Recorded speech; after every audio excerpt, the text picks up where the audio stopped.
A small studio apartment in Oakland. 3 in the morning. The radiator clangs. A single shelf on the wall holds one object. A mahogany clock. Its glass face cracked, its hands frozen at 3:47. The woman at the counter does not look at it. She has not looked at it in 6 months. She is 32 years old. 3 jobs. 65 hours a week. An eviction notice on pink paper sits beside her plate. 27 days. $267 to her name. Outside, somewhere down the block, a car alarm goes off. Inside, a phone rings. A sister's voice on the line, sharp, impatient, tells her to throw the clock away. She doesn't. Her hand reaches for it instead. The wood is heavier than she remembers. 4 corroded screws hold the back panel shut. She finds the only screwdriver she owns. She sits cross-legged on the bed. She begins to turn the first screw. The clock had stopped at 3:47. Margaret Holloway didn't know exactly when. Maybe 6 months ago. Maybe longer. The hands hadn't moved since Uncle Walter died. And nobody in the family seemed to care. Except her. She stood in the middle of her studio apartment in Oakland. 800 square feet. $1,400 a month. The kind of place where the radiator clanged at 3 in the morning, and the neighbor downstairs played the same Frank Sinatra record every Sunday. Maggie didn't mind Sinatra. She minded that she was 32 years old and still couldn't afford a 1-bedroom. The eviction notice sat on her counter. Pink paper. Bold black letters. 27 days to pay or leave. $2,300 behind. She had $180 in checking. $90 in a coffee tin under the sink. A maxed-out credit card. A car with a check engine light that had been glowing orange for so long, she'd started to think of it as ambient lighting. 3 jobs. 65 hours a week. And still drowning. Maggie stirred the pasta on the stove. Cheap pasta. Store brand. The sauce was a jar she'd bought on sale 2 weeks ago. She ate standing up because the apartment didn't fit a table. Standing at the counter, watching her own reflection in the microwave door. Black hair she hadn't cut in 4 months. Dark circles. A face that looked older than 32 had any right to look. Her phone buzzed.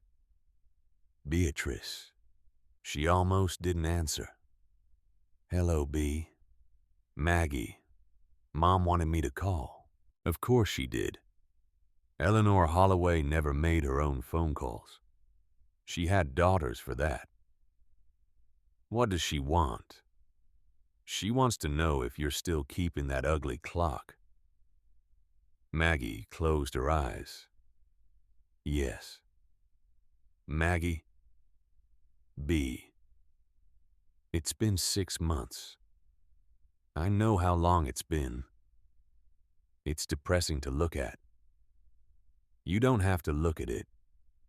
You don't live here. A pause. The kind of pause Beatrice had perfected. The pause that said she was being patient with someone who was clearly not as smart as she was. Beatrice Holloway. 37 years old. Real estate broker. Pearl earrings. A Mercedes. The kind of woman who used the word synergy without irony. Mom thinks you're being sentimental about a man who never remembered your birthday. That was true. That was technically, factually, painfully true. Uncle Walter Holloway had been her father's younger brother. A watchmaker. He'd lived alone in a tiny apartment in San Francisco's Sunset District for as long as anyone could remember. At family gatherings, he sat in corners, left early, spoke to no one. When he died at 87 in a nursing home in Daly City, the family had been surprised to learn Maggie was his sole heir, then disappointed because the inheritance had been a broken clock and $847 in a checking account that didn't even cover his cremation. Maggie's father had paid for the funeral. Eleanor had complained for weeks. Typical Walter, she'd said. Selfish even in death. Maggie hadn't gone to the funeral. She'd been working a double at the restaurant. She remembered standing in the kitchen during a break, reading the obituary on her phone. The screen kept dimming because her battery was dying. And she'd cried. She didn't know why. She'd barely known the man, but she'd cried. "Bear, my pasta's burning." It wasn't. The pasta was fine. The pasta was actually overcooked at this point, but she needed her sister's voice out of her head. She needed silence. She needed to think. Maggie, just throw it out. I have to go. She hung up. The clock sat on her only shelf. Mahogany. Solid wood. Brass fittings turned green with age. Glass face cracked in 3 places like a lightning bolt frozen between 10 o'clock and 4. The hands were ornate. Black metal. Shaped like leaves. The whole thing was almost 2 feet tall. Heavy. Old. The kind of object built in an era when things were built to last. She stared at it. She thought about the only real conversation she'd ever had with Uncle Walter. She had been 8 years old. Thanksgiving at her grandmother's house in Sacramento. The adults playing cards in the dining room. Cigarette smoke. The smell of turkey. Her cousins arguing over a board game in the living room. Maggie had wandered off, bored, looking for something. She didn't know what. She'd found Uncle Walter in a back bedroom, bent over a small folding table. Tiny tools spread out. A jeweler's loop pressed to his eye. Gears the size of her fingernail laid out on a square of velvet. "What are you doing?" He'd looked up, surprised, like nobody had spoken to him in a long time. "Fixing a clock." "Can I watch?" He'd hesitated, then nodded. She'd sat on the edge of the bed. He'd shown her things. The mainspring, the escapement wheel, the palette fork. He used the real words. He didn't talk down to her. He talked to her like she was a person who could understand. And she did. She understood almost none of it. But she understood that he was treating her like an equal. And that mattered more than the words. After a while, he'd said something she'd remembered her whole life. "Some things are broken in ways you can't see, Maggie." "What do you mean, hidden damage? Inside the mechanism. You have to take the whole thing apart to find it. And then you fix it. If you're patient. If you care enough." He'd smiled then, just a little. A small, sad smile. Most people don't care enough. She'd nodded, like she understood. She didn't. But she remembered. That had been 24 years ago. She had seen him maybe 10 more times after that. Family gatherings, Christmases, funerals. He had never sought her out. Never asked her how she was. never sent a card. He'd existed at the edges of family life like a ghost who hadn't fully committed to disappearing. And now he'd left her his clock. Maggie picked it up. It was heavier than she remembered. The wood was warm under her palms. The crack in the glass face caught the kitchen light. She turned it over. The back was a small brass panel held by 4 screws. The screws were green with corrosion. She thought about what Beatrice had said. You could at least throw it out. She thought about Eleanor, her mother, the way she'd dismissed Walter for 40 years, the way she dismissed Maggie too, the way certain women in certain families just decided certain people didn't count. And once that decision was made, nothing could change it. Walter didn't count. Maggie didn't count. That was the family math. Maggie set the clock on her bed. She rummaged through the junk drawer in her tiny kitchen, found 1 screwdriver. Philip's head, bent slightly, the only tool she owned. She sat cross-legged on the bedspread. She started on the first screw. It stripped immediately. The head rounded out under the slightest pressure. She tried again. The screwdriver slipped. Her knuckles scraped against the brass fitting. A bead of blood rose up on her hand.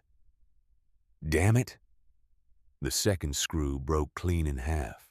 The third turned reluctantly, metal squealing against rust. The sound of something that hadn't moved in 50 years. The fourth wouldn't budge at all. Maggie sat there, clock in her lap, bleeding knuckle. And she felt tears coming up. Not because of the clock, not because of her finger, because she was so tired. Because she had been fallen for so long. Because she didn't know how to stop. She thought about the eviction notice on the counter, about the 27 days, about where she would go. She didn't have friends with spare rooms. She didn't have family who would take her in. Her father lived in Phoenix with his second wife, and they hadn't spoken in 2 years. Eleanor and Beatrice would never offer. They would say things like, Maggie, you need to figure this out yourself, and they would mean it. They would think they were being helpful. She wiped her eyes on her sleeve. She found a pair of pliers under the kitchen sink, rusted, probably left behind by a previous tenant. She gripped the broken screw stub, twisted. Her hands ached. The metal squealed. And then, finally, it gave. The brass panel came free. She set it aside. She looked into the back of the clock. The mechanism stared back at her. Gears, springs, tiny brass wheels, all frozen with age. A whole little world that hadn't moved in decades. She found herself studying it, looking for the parts Walter had told her about all those years ago. The mainspring, the escapement. She didn't know which was which anymore, but she could see they were beautiful. The kind of beautiful that came from precision, from patience, from someone caring enough to make something well. And then, wedged behind the main gear, behind something that might have been the escapement, there was something that shouldn't have been there. Paper. Folded. Small.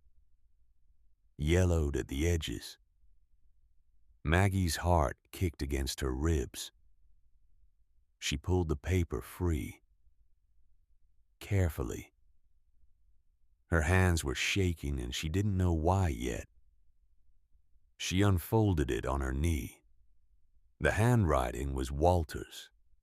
She knew it immediately. The careful, slanted letters of a man who worked with his hands. Blue ink, slightly faded. Maggie, if you are reading this, then you cared enough to look inside. That means you are the right person. Behind the mechanism is a hidden space. Press the brass plate at the bottom right corner twice, then once at the top left. The clock knows more than hours, Maggie. It always has. Uncle Walter. She read it 3 times. She read it until the words stopped looking like words and started looking like little black symbols floating on a yellow page. Then she looked back at the mechanism. There, behind where the main gear had been, there was a small brass plate, smaller than the panel she'd just removed. She would have missed it if she hadn't been looking. She pressed it. Bottom right corner. Twice. Top left. Once. Nothing. Her stomach dropped. Then, a click. Soft. Barely audible. Almost more felt than heard. The kind of sound a clock might make if it were waking up after a long sleep. The plate shifted. Maggie pulled it free with trembling fingers. Behind it, carved into the wooden housing of the clock itself, was a hollow space, 3 inches deep, maybe 6 inches across. And inside that space, a folded paper, sealed with old tape that had turned brown. She unfolded it. A property deed. 43 acres, including main house outbuildings and all contents. Address, Hollow Pine Road, Willowbrook, Vermont. Deed holder Walter Holloway transferred upon his death to Margaret Holloway. Dated 1985. She stared at it. She stared at it for a long time. Vermont. She had never been to Vermont. Walter had never mentioned Vermont. Walter had never mentioned owning anything. Walter had lived in a 1-bedroom apartment in the Sunset District for 40 years, and his most valuable possession had been a folding card table. At the bottom of the deed, another note in Walter's handwriting. The family never knew. I bought it with the inheritance from your great-grandmother. They thought I wasted the money. I invested it in something that mattered more. Go and see Maggie. Go and see what time has been protecting. Look for what's broken. Fix what needs fixing. You will understand when you are ready. You were the only one who ever asked about the clocks. Maggie sat on her bed. She didn't move for a long time. Outside, a car alarm went off. Down the block, somebody yelled. The radiator clanged. Frank Sinatra started up downstairs. Sunday again, even though it was Tuesday. The neighbor was an old man who had probably lost his wife. Maggie thought about him sometimes. She thought about him now. Walter had been an old man who lost everyone. Walter had owned a house in Vermont for 40 years and had never told anyone. She pulled out her phone, searched for the address. The map loaded slowly because her data plan was rationed. The pin dropped on a green expanse in northern Vermont. The Green Mountains. A town called Willowbrook. Population just over 3,000. She switched to satellite view. Trees. Dense forest. A gray roof barely visible through the canopy. No neighboring structures for what looked like a mile in every direction. Remote. Isolated. Her hands were still shaking. She looked at the eviction notice on the counter. 27 days. She looked at the deed in her lap. 43 acres. She didn't know what was waiting in Vermont. It could be worthless. The house could be condemned. The land could be contaminated. Walter could have left her another problem dressed up as a gift. But it was something. It was more than a frozen clock and $847. It was possibility. And Maggie hadn't had possibility in a very long time. She picked up her phone, called her supervisor at the coffee shop. "Diane, it's Maggie. I need to take my vacation days, all 5 of them, starting tomorrow." "Maggie, we're short-staffed." "I know." "Can it wait?" "No." A pause. "What's going on?" Maggie looked at the deed. Family emergency. It wasn't a lie. It just wasn't the whole truth. She called the medical billing company, then the restaurant. Same story. Same family emergency. Same coldness in their voices. Same understanding that if she didn't come back on time, there would be no job to come back to. She packed a duffel bag, 3 changes of clothes, toothbrush, phone charger, her laptop, the broken clock wrapped in a sweater so it wouldn't break further. The deed folded into her wallet. The $180 from her checking account pulled out at an ATM that charged her $3 in fees. The $90 from the coffee tin. $267 total. A car with a quarter tank of gas. 3,000 miles between Oakland and Willowbrook, Vermont. She locked her apartment door at midnight. The hallway smelled like cooking grease and someone's perfume. Her Civic was parked on the street. 11 years old. 170,000 miles on the odometer. The driver's side door creaked when she opened it. The interior smelled like old coffee. She put the duffel on the passenger seat. She placed the clock on top of it. The clock stared up at her with its frozen hands. 3:47. Always 3:47. She started the engine. It coughed. Caught. Held. She pulled out into the night.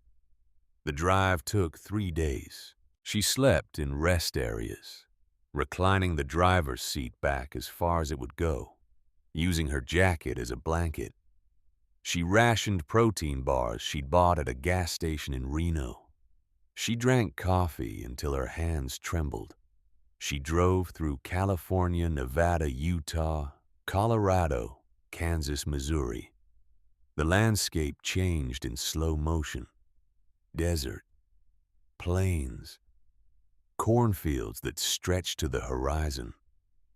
Trucks at 3 in the morning blowing past her on lonely highways. The check engine light flickered for 2 hours outside Topeka and then went steady. She kept driving.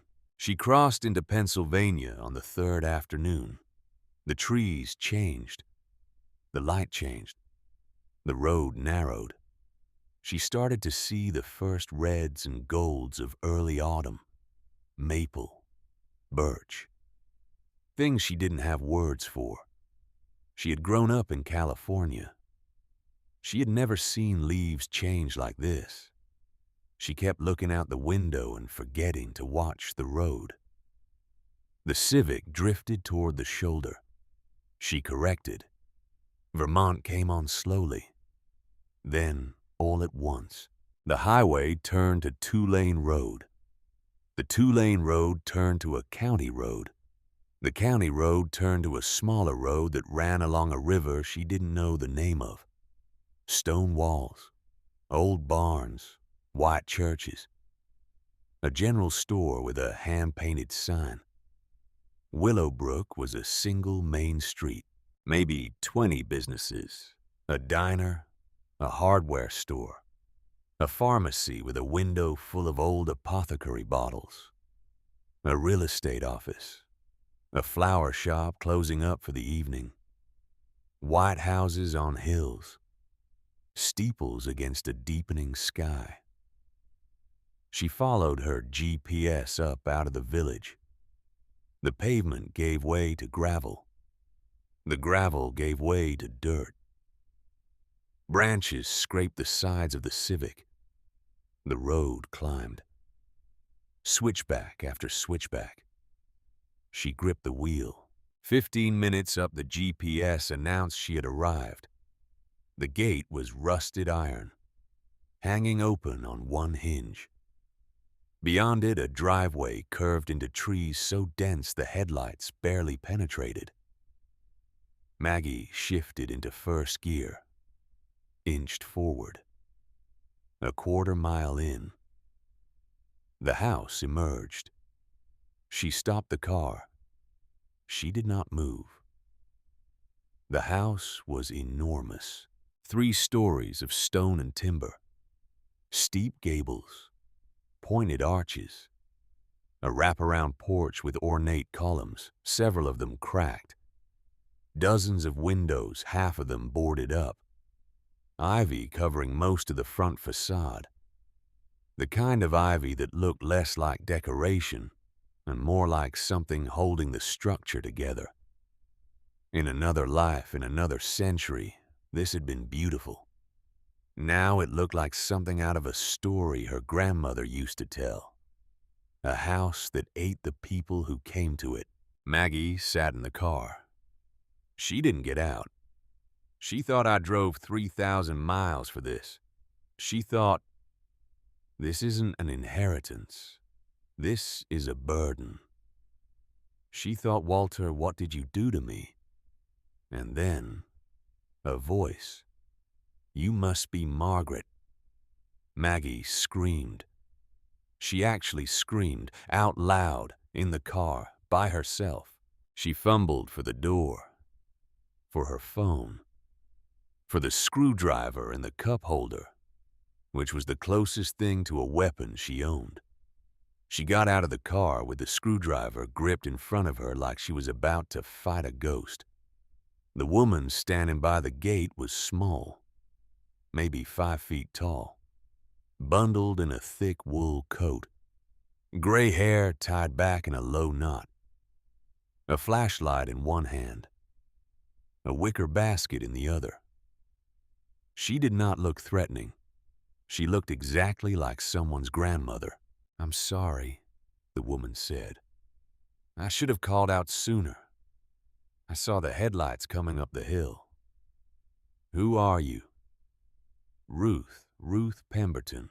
I live in the cabin down the road. I've been your uncle's neighbor for 40 years. Maggie lowered the screwdriver, slowly. Ruth Pemberton smiled. It was a small, kind smile. The kind of smile that took its time arriving. I'm sorry to startle you, dear. It's okay. I brought you supper. You, what? Soup and bread. I made it this afternoon. Maggie stared at her. How did you know I was coming? Ruth tilted her head. She looked at Maggie for a long moment. The kind of look a person gives a stranger when they're not sure whether to say the thing they want to say. Then she said it. I've been waiting for you for 40 years, Margaret. The world tilted slightly. What? Walter told me, a long time ago. He said someday a young woman would come up this road. And when she did, I was to give her a key and a meal and whatever help she needed. Maggie's mouth went dry. How? How did he know I'd come? He didn't know it would be you specifically. He said he hoped, but he wasn't sure. He told me that family was a difficult thing, He told me to be patient. 40 years. 40 years. Maggie's legs felt soft. She sat down. Right there. On the gravel. In front of the gate. Ruth set the basket down. Came over. Knelt beside her with the careful slowness of a woman with bad knees. Put a hand on Maggie's shoulder.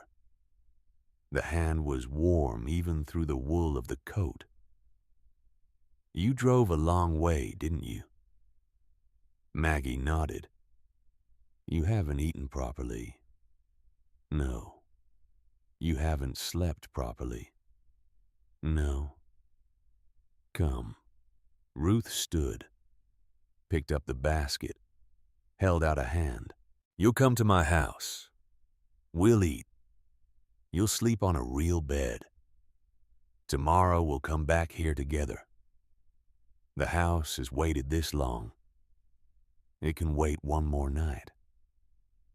Maggie looked up at the dark windows of the Brennan house, the boarded-up panes, the ivy, the whole sleeping bulk of it against the night sky. She looked at Ruth Pemberton. She took the hand. It was the first hand anyone had offered her in longer than she could remember. Ruth's cabin was a quarter-mile down the road. Small. Square. A single chimney pushing smoke into the cold air. A yellow porch light. A border collie that came out to greet them with a slow tail wag like he'd been expecting company. Inside the cabin smelled like wood smoke and bread and something with onions in it. Ruth ladled soup into a heavy ceramic bowl. Chicken. Carrots. Potatoes. A whole thick slice of bread on the side, still warm. Real butter. Real butter in a little dish with a knife laid across it. Maggie ate. She ate the way a person eats when they have not eaten properly in weeks. She didn't speak. Ruth didn't make her speak. The dog lay down by her feet. The clock on the mantel ticked. A real clock. A working clock. When Maggie finally looked up, her bowl was empty, and she didn't remember finishing it. Ruth refilled it without asking. Walter came up here in 1985, Ruth said, quietly, like she was telling a bedtime story. He bought the place at auction. He was, maybe 50 years old. Hard to say. He had that quiet face, the kind that doesn't tell you much. Polite man. He drove a beige sedan. What did he do here? At first he fixed it up, a little. The roof, the most important windows. He hired my husband and a few other men in town. They worked summers for 2 years. Then he just came up in the summers by himself. Stayed in one room. Walked the property. Read. Wrote in notebooks. Wrote what? Ruth shook her head. He never said. He was a private man. But he was kind. He brought me a fruitcake every Christmas. He sent flowers when my Frank died even though he hadn't met him. He had a house in Vermont, and he stayed in one room. He was a man with a purpose, dear. I think the rest of the house wasn't his to use. I think he was. Keeping it. For someone. Maggie put her spoon down. For me. Ruth reached into the pocket of her coat, which was hanging on the back of a kitchen chair. She took out something small, wrapped in a square of faded blue silk. She set it on the table. Maggie unwrapped it. A key. Old brass. The kind of key you don't see anymore. With teeth cut in an odd pattern. and a small ornate head with 2 letters carved into it. W.H. "He gave me this in 1990, Ruth said. He told me, if a young woman ever comes up the mountain alone looking for the Brennan house, you give her this key, and you make sure she eats." That's it. That was it. Maggie picked up the key. It was warm from Ruth's pocket, heavier than it looked. "What does it open?" Ruth smiled. The smile took its time again, came in like a sunrise. "He didn't tell me, but he said, the young woman will know where to use it when the time is right." Maggie held the key. She thought about Walter, sitting in a back bedroom on a Thanksgiving she had forgotten existed until tonight, showing her gears, telling her about hidden damage. You have to take the whole thing apart to find it. Most people don't care enough. She closed her hand around the key. "I care enough," she said, quietly, to no one. To Walter, to herself. Ruth heard her anyway. "I know you do, dear." Maggie slept that night in Ruth's spare room.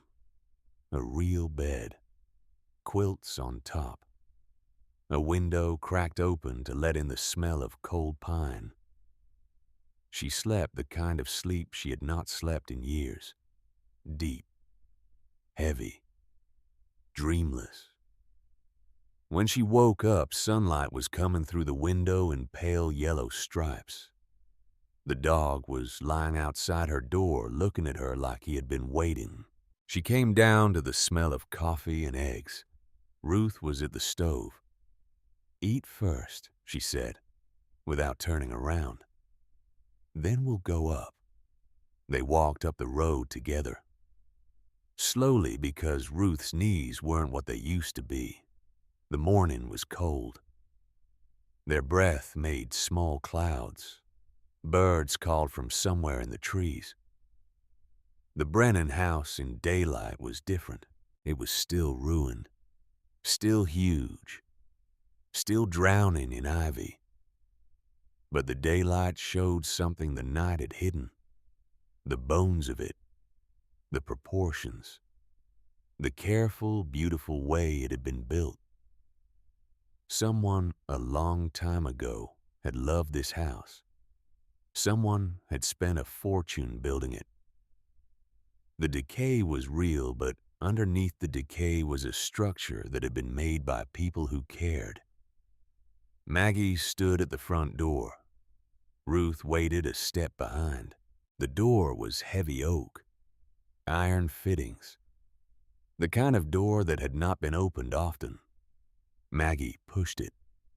It opened with a long, low groan that echoed back into the house, into rooms she could not see, into rooms that had been holding their breath for a very long time.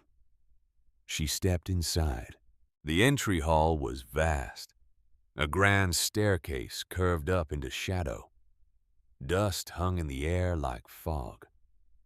Furniture covered in white sheets sat like sleeping ghosts. Wallpaper peeled in long ribbons. Hardwood floors warped with old water damage. A chandelier above her head, half of its crystals missing the other half hanging still and gray. Maggie moved through the room slowly. Ruth stayed by the front door, hands folded. Parlor. Dining room with a table long enough to seat 20. Kitchen with appliances from another decade, all rust and dead chrome. A study at the back of the house with built-in bookshelves rising floor to ceiling on 2 walls. She stopped in the study. She could feel it before she understood it. The bookshelves. She walked over, ran her hands along the wood, pressed, pulled. Nothing happened on the first wall. Nothing on the second. She stepped back, frustrated. She turned. A bookshelf on the third wall, the one she hadn't checked, had a small irregularity. One book in particular. Third shelf from the bottom. The spine was split, hanging at a wrong angle, as if someone had marked it on purpose. She pulled the book free. Behind it, set into the wall, small enough to miss if you weren't looking. A keyhole. Brass. Old. Maggie's hand went to her pocket. The key Ruth had given her. She slid it into the hole. She felt it catch. She turned it. A click that seemed to travel through the whole house, through the walls, through the floor, through the foundations. Like the house itself had been waiting for that exact sound. A section of the bookshelf 4 feet wide and 7 feet tall swung slowly inward on silent hinges. Behind it, darkness. Maggie stood very still. She thought about her studio in Oakland, the eviction notice, the pasta on the stove, the Frank Sinatra coming up through the floorboards. She thought about 3 days of driving, about protein bars, about the moment she'd unfolded a piece of paper in her lap and read her own name in her uncle's handwriting. She thought about Walter, about a back bedroom 24 years ago, about the only adult who had ever spoken to her like she was a person. You have to take the whole thing apart to find it. Most people don't care enough.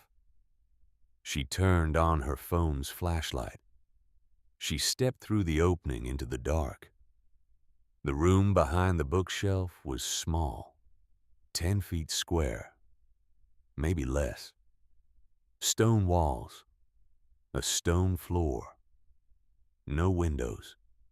The air inside was different from the rest of the house, drier, cooler, like a wine cellar, like a place that had been deliberately built to keep something safe. Maggie's flashlight swept across the room. Shelves lined every wall, floor to ceiling, wooden shelves built directly into the stone. And on those shelves, boxes, hundreds of them. Archival boxes, the kind museums used, acid-free, carefully labeled, each one stacked precisely on the next, each one numbered in black ink in a careful, slanted handwriting she would have known anywhere. Walter's handwriting. Maggie stood in the doorway. She did not move for a long time. Behind her, Ruth's voice came from the study. "Maggie, I'm okay. Do you need anything?" "No." A pause. "I'll be in the kitchen." Maggie heard Ruth's footsteps move away. The slow, careful shuffle of a woman who knew when to leave someone alone. Maggie stepped into the room. She pulled the closest box off the shelf, set it on the small wooden desk in the center of the room. There was a desk. She hadn't noticed. A small writing desk with a single chair, as if Walter had spent hours in here, alone, reading, cataloging, doing whatever it was he did. She opened the lid of the box. Inside, letters, stacks of letters, in acid-free sleeves, dated, sorted, each one annotated in Walter's hand on a small index card paperclipped to the front. She picked one up at random. The handwriting on the letter inside was not Walter's. It was older. The paper was yellowed. The ink had gone brown. October 12th, 1933. Dear Mr. and Mrs. Brennan, I cannot find the words to thank you. When I came to your door 6 weeks ago, I had nothing. I had lost the gallery position. I had been told I was finished. My wife had taken our daughter back to her mother's house in New Jersey, and I did not know if she would ever return. You took me in. You gave me a room. You gave me a studio in the carriage house, and you gave me canvas and paint, and you gave me time. You asked nothing. The 6 paintings I have left with you are nothing compared to what you have given me. I have written to my wife. She is coming back. I have secured a small commission in Boston. I am leaving tomorrow. I will never forget what you did. Yours always, Howard F. Maggie. Put the letter down. She picked up another. March 4th, 1939. Dear Mr. and Mrs. Brennan, we arrived in Boston last week. My husband has found work as a watchmaker's apprentice. The children are enrolled in school. Anna and Walter are sleeping through the night for the first time in over a year. Maggie's hand stopped. Anna and Walter. She read it again. Anna and Walter are sleeping through the night for the first time in over a year. She put the letter down, slowly. She did not read the rest. Not yet. She could not, because something was happening in her chest. Something was tightening. Something was being asked of her that she was not ready to be asked. Not yet. Not yet. She wasn't ready. She set the letter back in its sleeve, placed it in the box, closed the lid. She would come back to it. She walked along the shelves, looking, not touching. The boxes were dated. The earliest she could find was 1931. The latest was 1945. 14 years of letters, of photographs, of ledgers. There was a single envelope sitting on the desk, not in a box, just sitting there. Her name was on the front, Maggie. Just that. She sat down in the chair. She opened it. The letter was long, 3 pages. Walter had written it slowly the way he did everything. The handwriting got a little shakier near the end. She could see his hand getting tired. Maggie, if you have found this room, then you have already done more than I expected. You have already cared more than the rest of them. Thank you. The house belonged to Samuel and Mary Brennan. They lived here from 1929 to 1945. They had one child, a daughter named Lily, who died of scarlet fever in 1930 at the age of 2. After Lily died, Mary closed the nursery and never opened it again. Samuel could not bear to see his wife grieve. He came to her one evening in the spring of 1931 and said, "Mary, we have all this room. Let us fill it with people who have nowhere else to go." And so they did, from 1931 until Samuel's heart gave out. In August of 1945, this house sheltered more than 150 people. Artists in the early years when the country was breaking apart, then families. Then beginning in 1938, refugees fleeing Europe, mostly Jewish families, some German, some Austrian, some Polish. The Brennans did not ask. The Brennans did not advertise. The Brennans simply opened the door. After Samuel died, Mary closed the house and went to live with her sister in Boston. She died in 1962. The property went to a cousin who did not care for it. The cousin died too. By 1985, the house was at auction. I bought it. I bought it, Maggie, because I had reason to. I'm going to tell you something now that no one in our family has ever been told.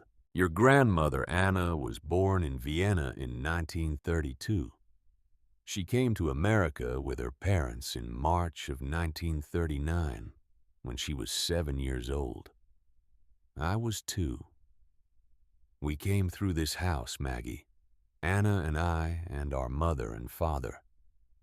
We stayed here for 4 months. The Brennans saved our lives. Maggie stopped reading. She put the letter down on the desk. She stood up. She sat down. She stood up again. She walked to the wall, touched the stone, touched the boxes, touched the shelves, as if any of these things could be real, as if any of this could be a true thing that was happening in her life. She picked up the letter. She read the next part. I was too young to remember.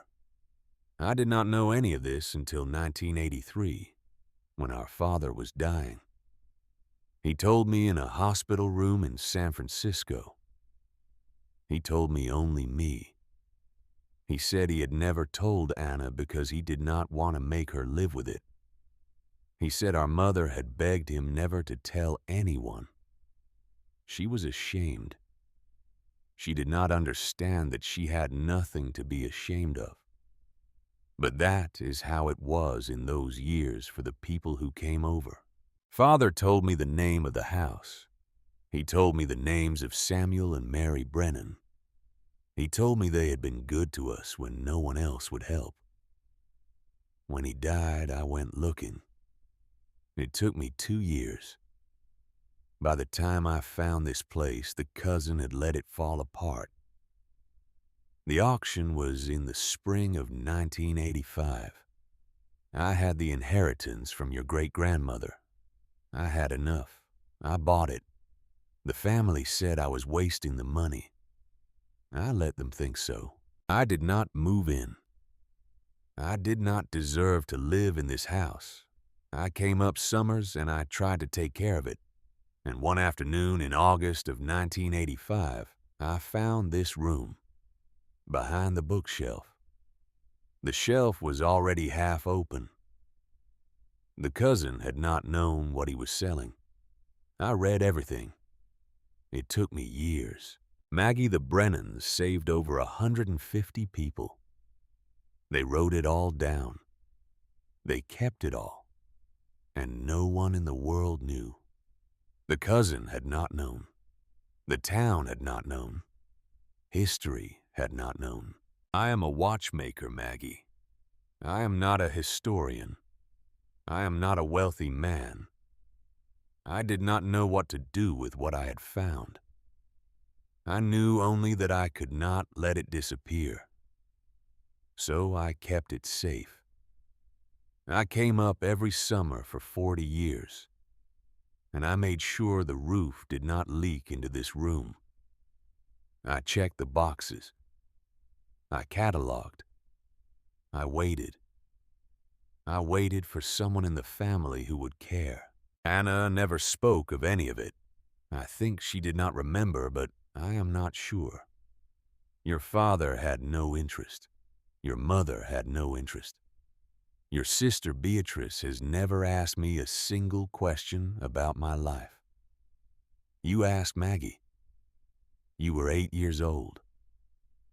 You sat on a bed in our mother's house, and you asked me what I was doing, and you listened to the answer. You asked me about a gear. You looked at me like I was a person. I knew that day. I knew you were the one. I'm sorry I never explained while I was alive. By the time I understood that I should, I was already too old. I did not know how to reach across all those years. I did not know how to be your uncle. I did not know how to be anything to anyone. I was the boy who came here in 1939 and never quite woke up. Forgive me, Maggie. Take what is here. Do what you think is right. The clock that brought you to this room. The clock with the cracked face. It belonged to Mary Brennan. It was in her parlor. Father told me before he died that he remembered the sound of it ticking the first night they arrived. He said the sound told him they were safe. The hands stopped on the day Mary died. August 1962. 3:47 in the afternoon. Some things stop, Maggie. Not because they are broken, because they are waiting. Your Uncle Walter. Maggie put the letter on the desk. She did not cry. She thought she would. She thought any normal person would. But the tears didn't come. Not yet. There was too much. There was too much to feel, and her body didn't know which feeling to pick first. So her body just sat there. In the wooden chair. In the stone room. With the letter on her lap. And the soft hum of a flashlight running low on battery.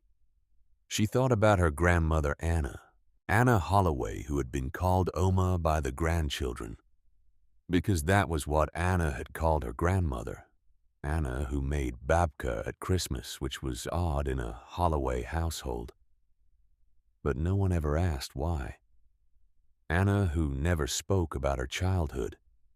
Anna, who flinched at loud voices. Anna, who kept a small wooden box on her dresser her whole life and would not let anyone touch it. Anna, who died when Maggie was 24 and left the box to Eleanor, who put it in a closet and never opened it. Maggie had asked once. She had been about 10 years old. She had asked Oma, "Where did you grow up?" And Anna had looked at her for a long, long moment, with those dark, careful eyes. And she had said, "In a beautiful place, sweetheart. In a beautiful place a long time ago." That was all she said. That was all she ever said. And Maggie, who had been 8 when she met Walter, had been 10 when she asked Anna, was now 32. And she was sitting in a stone room in Vermont, holding a letter that explained everything she had never been told. She heard footsteps, slow, in the study outside. "Maggie, are you all right, dear?" Ruth. Maggie wiped her eyes even though she had not been crying. Some reflex, some animal need to be okay in front of another person. "Yes. I made tea. I'll be out in a minute." Ruth waited a beat. "Take your time." Footsteps receded. Maggie folded Walter's letter. Carefully. 3 folds. Like Walter would have done it. She slid it into the inside pocket of her jacket.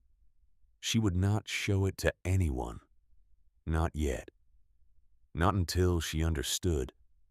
Not until she had time to sit with it. She turned off the flashlight on her phone. She walked out of the stone room. She closed the bookshelf behind her. The next morning, Maggie drove down into Willowbrook. Ruth had given her directions to the only law office in town. A small white building on Main Street, wedged between a pharmacy and a quilting shop. Brass plaque by the door. Whitaker and Whitaker, attorneys at law. Since 1948, the receptionist was a woman in her 60s with reading glasses on a beaded chain. "Help you. I need to see a lawyer about an estate." "Whose estate?" "My uncle's, Walter Holloway. He left me the Brennan property. The receptionist's pen stopped moving. She looked up. The Brennan property. Yes. On Hollow Pine Road. Yes. The receptionist set the pen down. One moment. She disappeared through a wooden door. Maggie heard her voice on the other side muffled. Then a man's voice, younger. Then the door opened again. Mr. Whitaker will see you now. Nathaniel Whitaker was younger than Maggie had expected. Mid-30s, maybe. Dark hair, a blue Oxford shirt, the kind of face that looked like it didn't sleep enough. He stood up from behind a desk piled with files when she came in, shook her hand, gestured to a chair. You're Walter's niece? Yes. I've been waiting for you for almost a year. She blinked. What? He sat, leaned back, studied her. Your uncle had an account with this firm. My grandfather set it up in 1985 when Walter bought the property. The taxes have been paid out of it ever since. When Walter passed the account, triggered a notification to us. Standard probate. We've been holding documents for whoever inherited. You've been waiting for someone to come claim them, yes. Maggie sat very still. What documents? Nathaniel pulled open a desk drawer, took out a manila folder, set it on the desk. A will, a property registry, a note for the inheritor, and he paused. A second key. Maggie's mouth went dry. A second key. Yes. He slid the folder across the desk. She opened it. Inside an envelope, small, sealed. Her name on the front in Walter's hand. Beneath the envelope, a thick legal document. The will. She had seen a copy already. The other documents were less familiar. A property registry, a tax history, and at the bottom of the folder taped to a sheet of cardboard, a second key, smaller than the first. Iron, not brass. Older looking. She looked up at Nathaniel. What is this open? I have no idea. Did Walter tell your grandfather? No, but... He smiled, a small, tired smile. My grandmother might know. Your grandmother, Cordelia Whitaker. She's 82. She used to clean for Walter back when he first came up. He paid her to dust the rooms he wasn't using, once a month. She did it for almost 20 years before her hip got bad. Maggie stared at the key. Can I meet her? You'd make her day. Cordelia Whitaker lived in a small house on a tree-lined street, 5 minutes from the law office. The front door was painted red. There was a wooden sign in the window that said, The Whitakers in old-fashioned lettering. A cat sat in another window, watching. Nathaniel let himself in without knocking. Gran, I brought someone to meet you. A voice from a back room, strong, clear. Bring them in, Nathaniel. I'm not getting up. Cordelia Whitaker was sitting in a recliner in the living room, a book open on her lap, white hair pinned up, reading glasses, a floral house dress. The kind of woman Maggie's grandmother might have been if Anna had lived in a different kind of life. Cordelia looked up. She looked at Maggie. Her face changed. Oh, she said, very softly. Oh, my dear. She set the book down. Come here. Come closer. Let me see you." Maggie stepped forward. Cordelia studied her face, the way an old woman studies things, slow, careful, without apology. "You have Walter's mouth." Maggie didn't know what to say. "I do. He had a small mouth, tight at the corners, like he was always trying not to say something. You have the same mouth, dear. I can see him in you."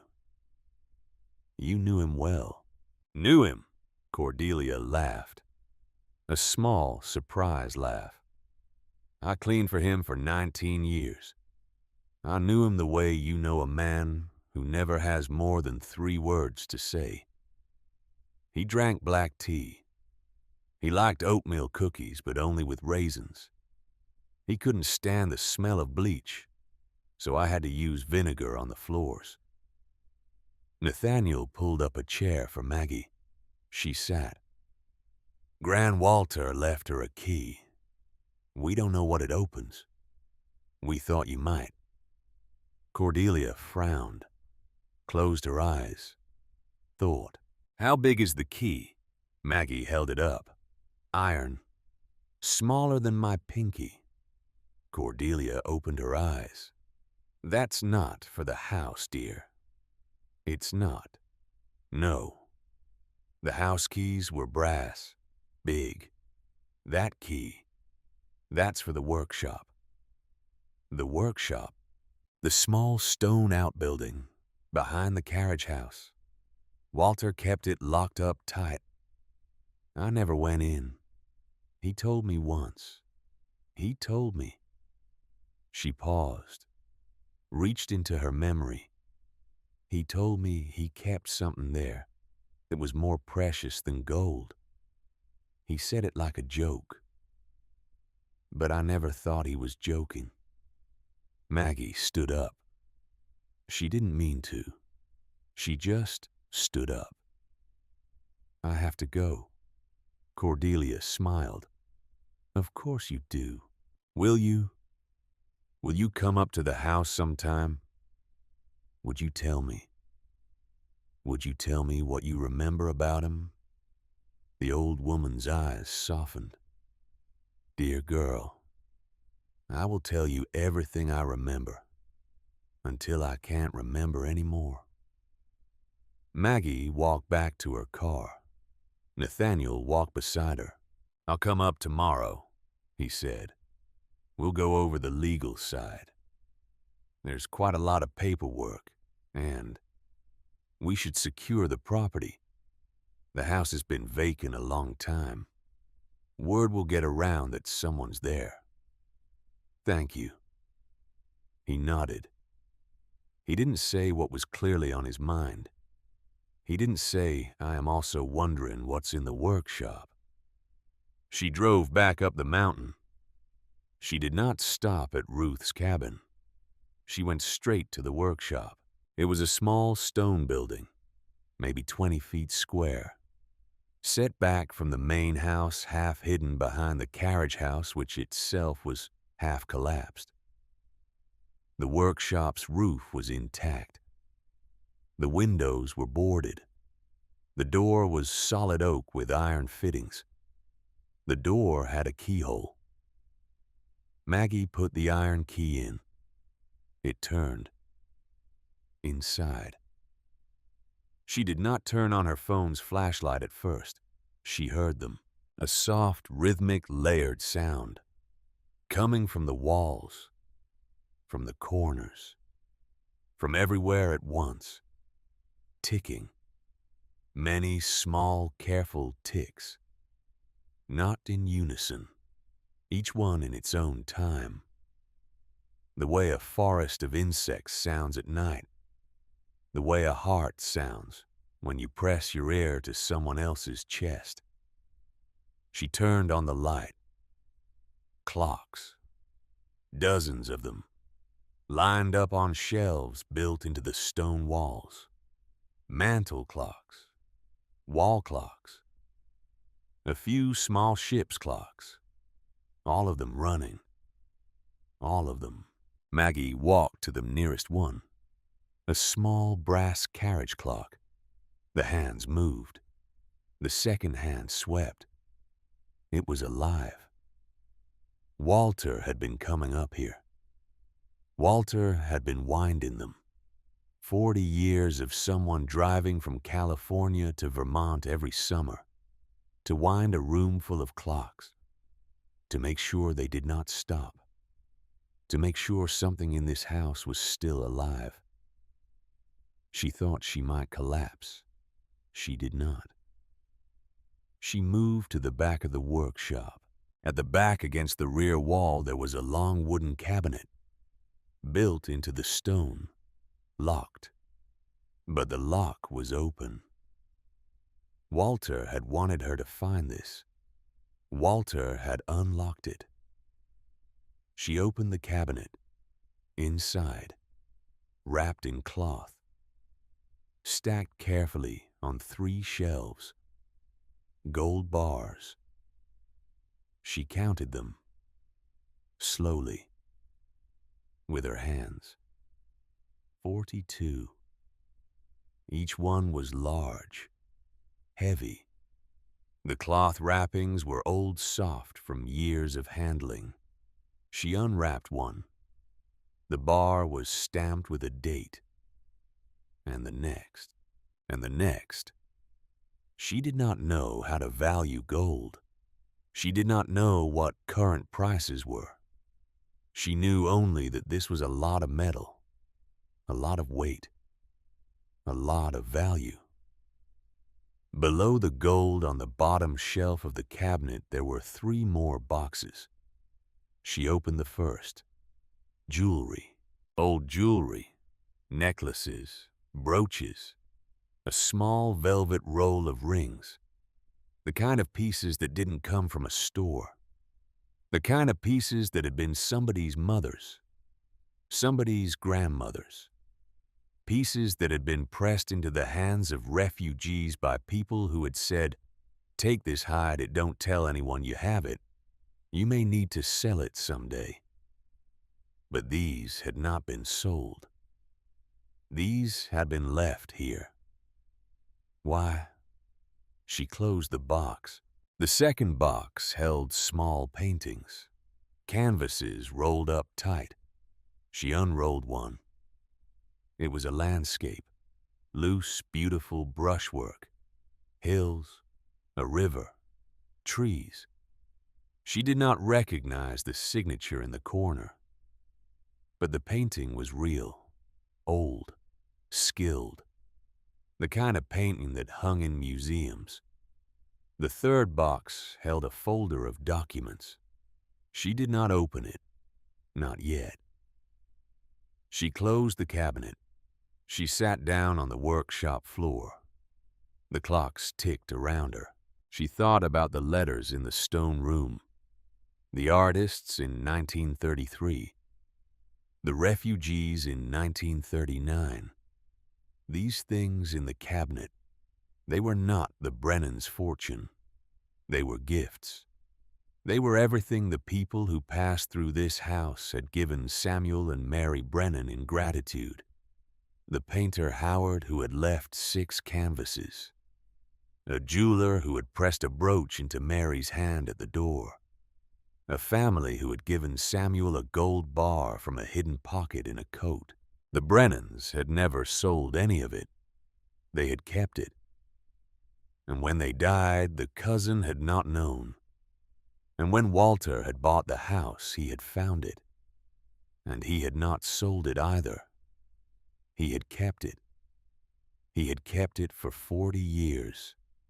And he had wound the clocks. And he had waited for someone to come who would understand.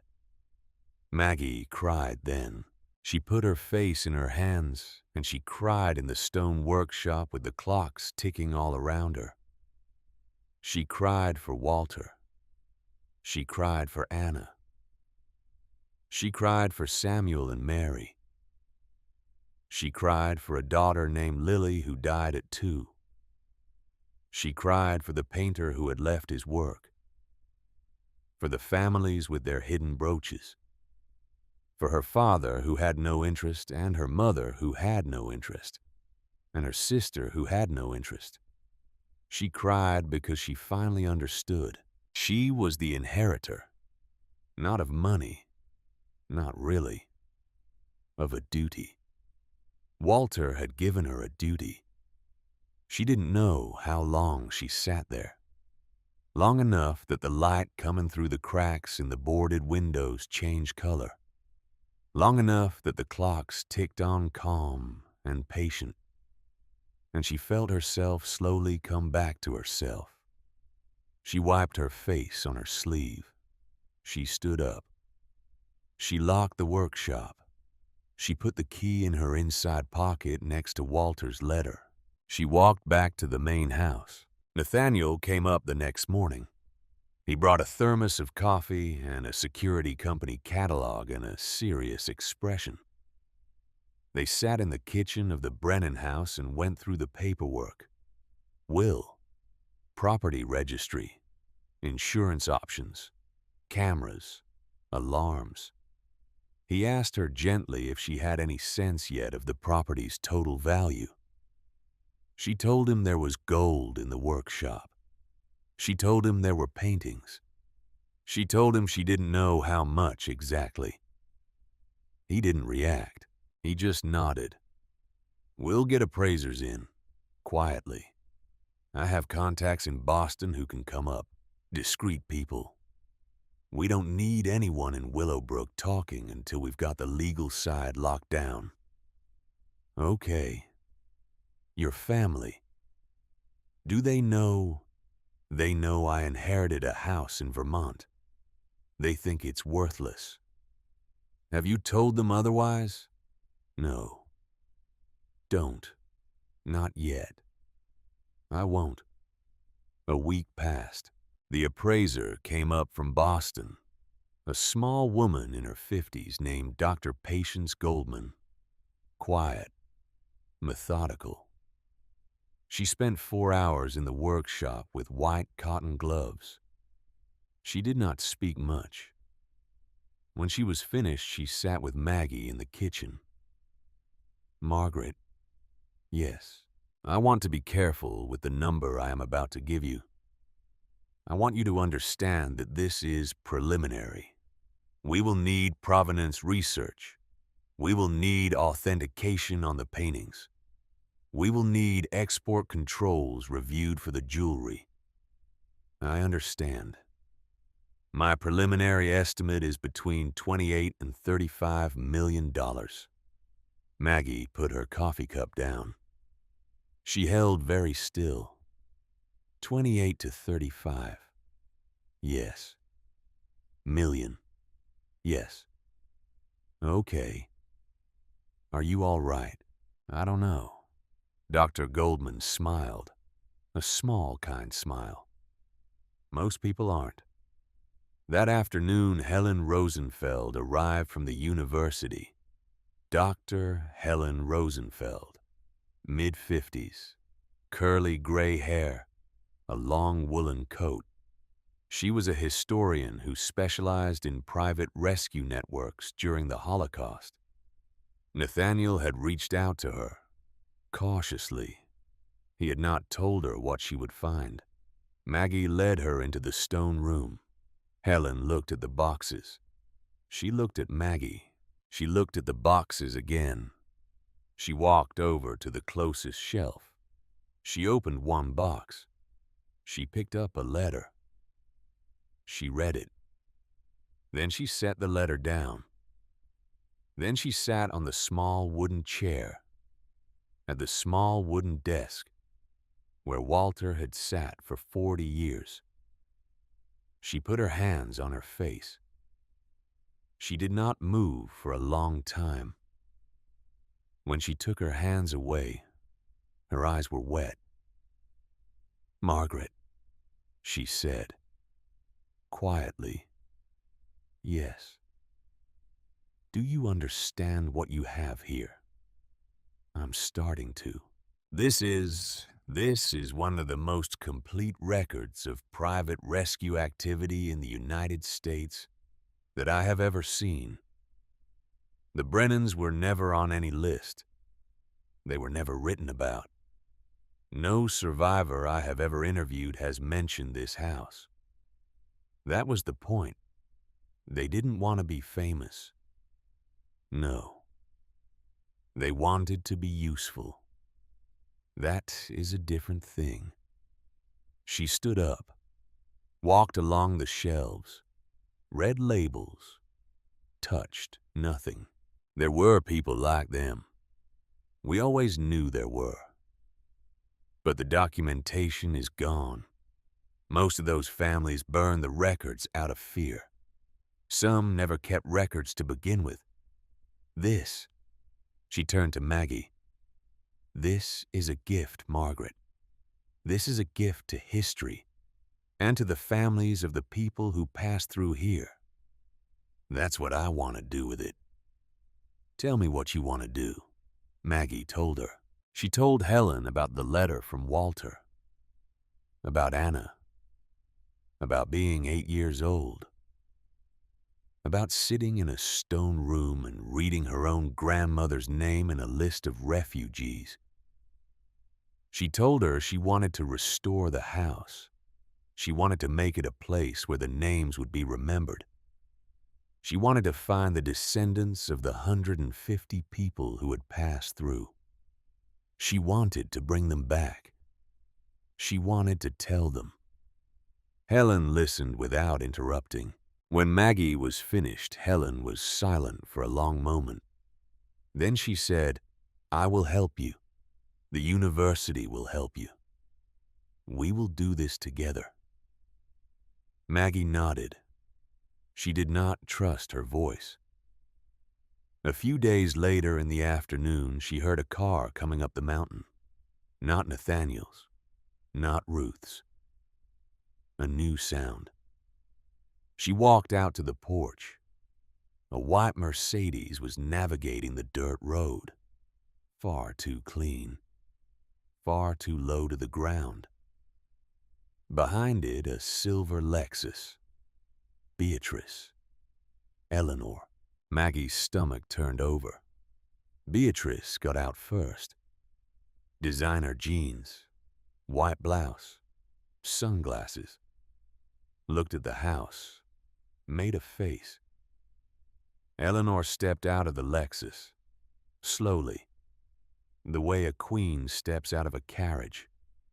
Tailored coat, pearl earrings, lipstick that matched her purse. "Margaret," her mother said. "Mom, you haven't returned our calls. I've been busy." Clearly, Eleanor walked up to the porch, looked the house up and down. "Your sister was right. This place is a wreck." "It's not a wreck. You can't possibly maintain this." "I can." Beatrice came up behind their mother, took off her sunglasses, studied Maggie's face. "Maggie, what is going on? What do you mean? You look different." Maggie didn't answer. Eleanor stepped past her, through the open front door, into the entry hall. Looked around at the wallpaper, the chandelier, the grand staircase. How much would this property go for just the land? What's the comp on this kind of acreage? In Vermont, with a structure like this, hard to say. Maybe 400,000 or 500,000 for the land. The house is a liability. 500,000, as is. "Maggie, you should sell this." "No." Eleanor turned to her. "What did you say?" "I said no." Eleanor's mouth set into a thin line. "Margaret, Walter was your father's brother.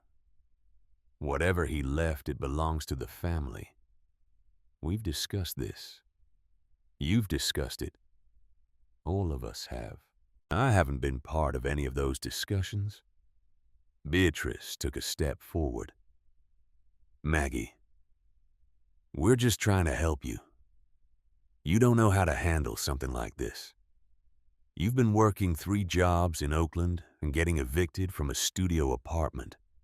Now you've inherited some old house in Vermont, and you're going to what? Live here, you don't know anything about this kind of property. I'm learning. Maggie. B. A pause. Beatrice's voice softened. Mom hired a lawyer. Maggie said nothing. To contest the will. Maggie still said nothing. On grounds of undue influence. I never saw Walter B. You know I never saw Walter. That's not what the lawyer is going to say. I don't care what the lawyer is going to say. Eleanor came back out from the entry hall, stood between her 2 daughters. Margaret, we can do this the easy way. You agree to split the proceeds when this is sold. We forget the rest. We move on. No legal fees, no bad feelings. There's nothing to split. Don't be naive. I'm not being naive, Mom. What does that mean? Maggie looked at her mother for a long moment. She thought about telling her. She thought about saying, Mom, your mother was a refugee. Your mother and Walter came through this house in 1939. Walter spent his whole life paying back a debt you never knew existed. She thought about how Eleanor would receive that. Eleanor would not believe her. Eleanor would say it was a story. Eleanor would say Walter was crazy. Eleanor would say something Maggie could not bear to hear about Anna, the woman Maggie had loved more than anyone else in her childhood. The woman with the careful dark eyes. Maggie was not ready to give her mother that yet. Eleanor had not earned it. So Maggie just said, "It means I'm keeping the property. I'm restoring it. And I am asking you, both of you, to please leave." Beatrice's face went white. Eleanor's face went hard. "You will regret this," Eleanor said. "Maybe. You will. Goodbye, Mom." She watched them leave. Mercedes, Lexus, down the mountain. Carefully. The kind of careful that comes from cars never meant for dirt roads. She stayed on the porch a long time after they were gone. That night, Helen called. "Margaret, there is someone you should meet." "Who?" "Her name is Esther Klein. She lives outside Burlington. She came to the United States in 1939. She is 93 years old. She read about a private rescue house in a journal article I published last month, and she called me yesterday. She thinks she remembers a place like this. She remembers it. She thinks so. She wants to come up. She wants to see if it is the place where she stayed when she was 7. Maggie sat down at the kitchen table. Yes. Yes. Yes. Bring her up, whenever she can come. Are you sure she is fragile? The visit will be emotional. I'm sure. She came on a Saturday. A car pulled up the long driveway. A young woman driving. Esther's granddaughter. Slowly, Esther got out of the passenger seat. A small woman, smaller than Ruth. Bent. A cane. A blue coat. White hair, pinned up. Hands that trembled slightly. Maggie walked out to meet her. Esther stopped at the foot of the porch. She looked up at the house. Her face did not move. For a long, long moment, she did not move at all.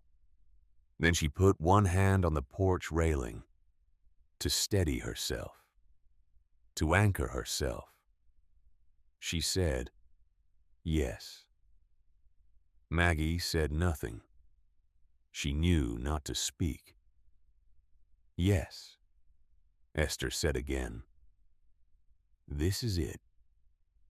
She took 2 slow steps up onto the porch. She turned, looked out across the yard, the trees, the view. She said, very quietly, in an accent Maggie's grandmother had also carried the soft trace of a German that had not been spoken in 50 years. I was 7 years old. My mother held my hand. I was so cold. My feet hurt. There was a woman at the door.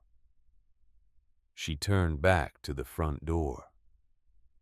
She put one hand against the wood. There was a woman at the door. She had a kind face. She said, "Come in, child. Come in. You are safe now." I did not understand the words, but I understood the voice. Maggie's eyes were wet. Esther turned to look at her. The old woman's eyes were dark, clear, ancient. "My dear, who are you?" "My name is Margaret. Margaret Holloway." Esther's mouth opened just slightly. "Holloway?" "Yes." "There was a family. Holloway?" "Yes." "A mother, a father, a little girl, about my age, and a baby." Maggie could not speak. The little girl was kind to me. She let me play with her doll. She did not have many things, but she shared. I remember her face. Esther studied Maggie.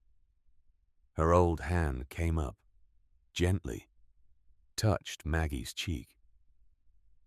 "You have her face." Maggie closed her eyes. A single tear slipped down, hit the back of Esther's hand. Esther did not flinch. "Oh, my dear," the old woman whispered. "Oh, my dear, dear child. Did she have a good life?" The little girl. Maggie nodded. She could not speak. She nodded. And the old woman, 93 years old, with her small, trembling hand still resting on Maggie's cheek, smiled. "Good," Esther said. "Good, good, good." Behind them, the door of the house stood open. The hallway waited, and on a shelf in a small studio apartment 3,000 miles away, in a clock that no one had thought worth saving, the hands still point to 3:47, where they had been pointing since the day Mary Brennan died. Some things stop. Walter had written, "Not because they are broken, because they are waiting." Esther Klein stayed for 2 days. Ruth Pemberton made up the spare bed in her cabin. The granddaughter slept on the couch. Esther moved slowly. She tired easily. But every morning she asked to go back to the Brennan house. Every morning Maggie took her. The old woman walked through the rooms with her cane. She stopped sometimes, closed her eyes, listened, as if the house were speaking to her in a language only she remembered. She touched the banister of the grand staircase. She put her hand on the kitchen door frame. She said, "The kitchen smelled like apples." She said, "Mary Brennan let me stir the soup." She said, "There was a piano in the parlor. Samuel played in the evenings. Schubert. He played Schubert." Maggie wrote everything down in a small leather notebook Nathaniel had brought her, the kind of notebook Walter would have used. She wrote it all down, every detail, every fragment of memory, because every detail belonged to history now. Every detail belonged to the house. On the second afternoon, Esther sat in the parlor in an old chair with a sheet still half draped over it. Maggie sat across from her. The granddaughter was outside on the porch with Ruth drinking tea. Esther looked at Maggie for a long moment. "Margaret." "Yes." "The little girl. Your grandmother." "Yes." "Tell me about her."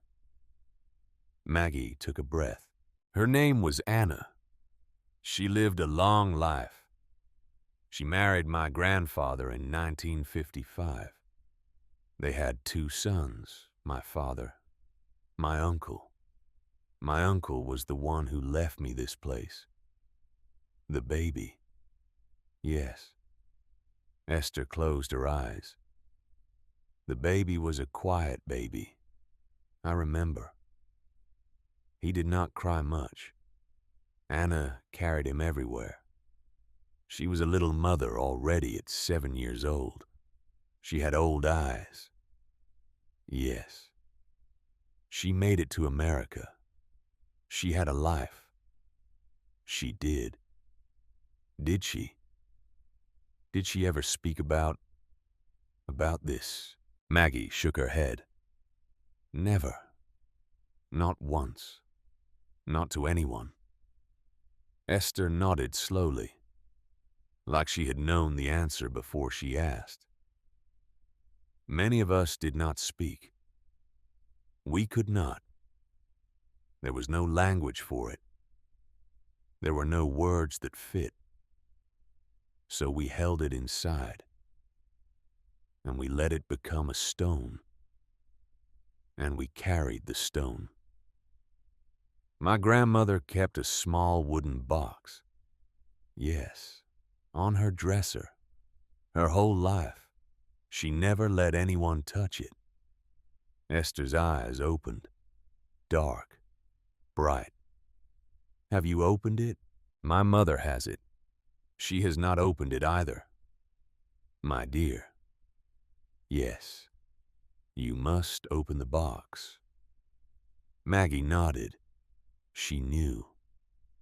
She had known for days, since the moment she read Walter's letter. She had known she would have to fly back to California.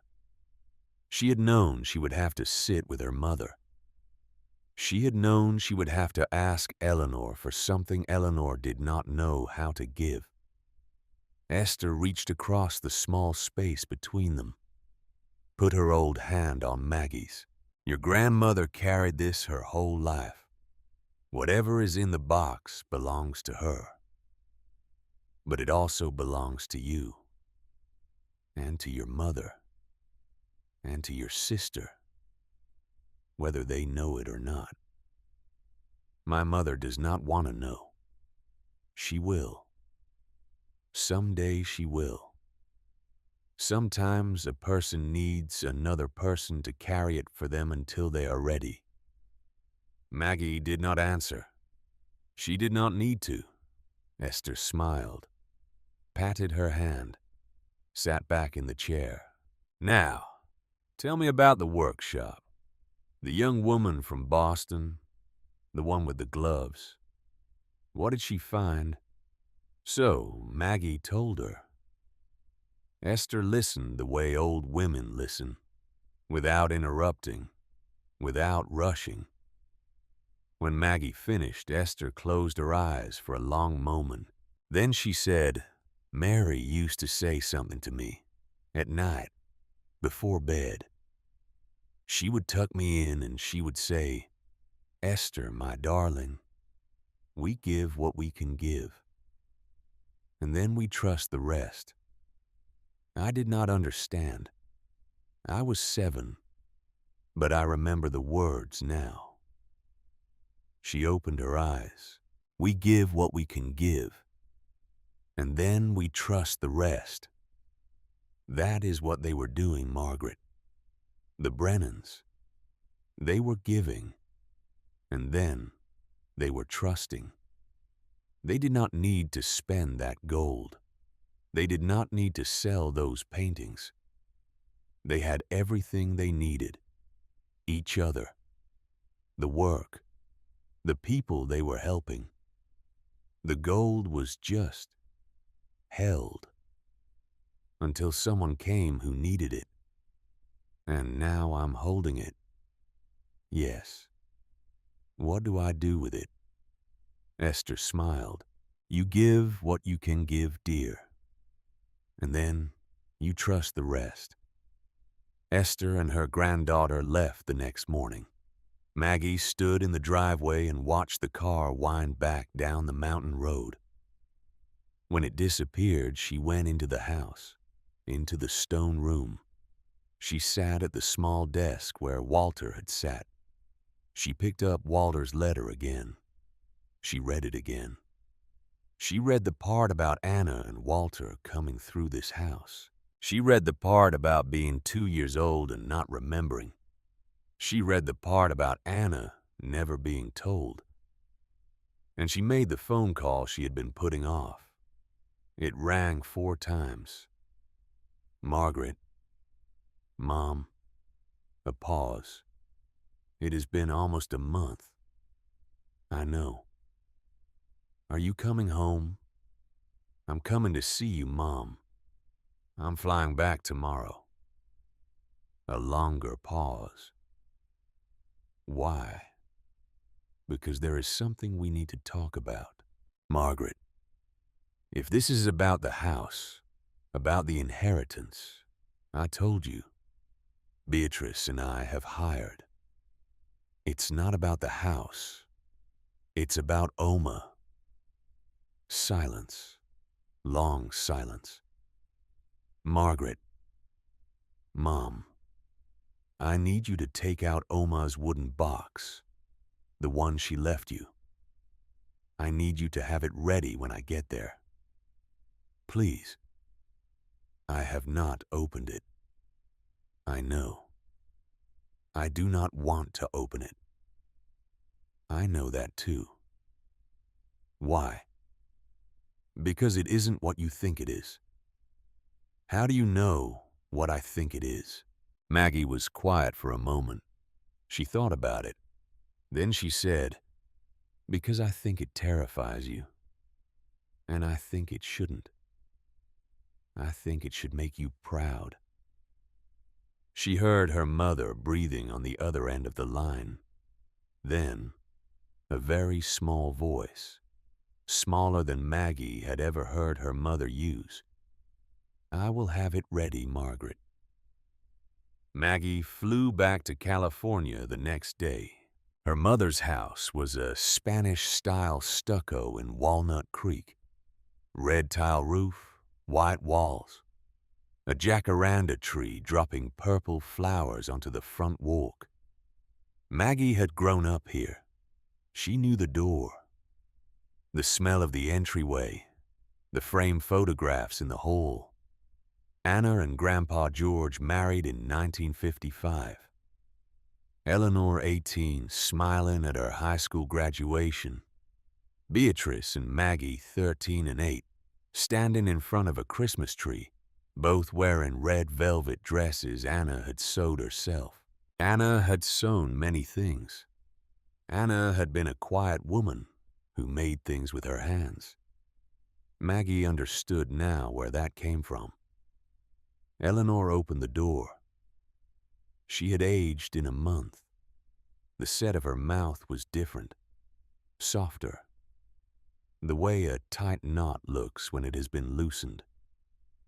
Beatrice was there too, in the living room, sitting on the couch, not on her phone, not on her laptop, just sitting, hands folded in her lap, as if she did not know what else to do with herself. The wooden box was on the coffee table. It was small, about the size of a thick book, dark wood. The corners were inlaid with mother-of-pearl in a delicate floral pattern. There was a tiny brass keyhole. The key Maggie noticed was sitting next to it. The key had been kept all these years. Eleanor had not opened it, but she had not lost the key either. Maggie sat down. Beatrice said, "Hi." Maggie said, "Hi." Nobody knew how to begin, so Eleanor said, "Tell me what you came to tell me, Margaret." Maggie took a breath. She started at the beginning. She told them about the clock, the first paper folded inside, the drive across the country, Ruth Pemberton on the dark road with the basket, the bookshelf that opened, the stone room, the letters, the boxes. She told them about Walter, about Summers, about 40 years of him quietly coming to a house in Vermont to take care of something he could not explain. She told them about the workshop, the gold, the jewelry, the paintings. She told them about Esther Klein, and then, gently, she took Walter's letter out of her jacket pocket. She placed it on the coffee table. She said, "Walter wrote this for me. I want you both to read it." Eleanor picked it up. She read it. Maggie watched her mother's face. Eleanor was not a woman who cried easily. She was not a woman who showed feeling in public. She had been raised by a mother who could not, and so she had become a mother who would not. She read the first page. Her shoulders changed. The second page. Her hand came up, covered her mouth. The third page. Eleanor Holloway put the letter down on the coffee table. She closed her eyes. She sat very still. She did not make a sound. Tears came down her face. She did not wipe them. Beatrice picked up the letter. "Read it." Her face went pale. Nobody spoke for a long time. Then Eleanor opened her eyes. She looked at the wooden box. She looked at Maggie. "You open it." "Mom." "You open it, Margaret." "I can't. I can't." Maggie picked up the small brass key. She turned it in the lock. The lock clicked open.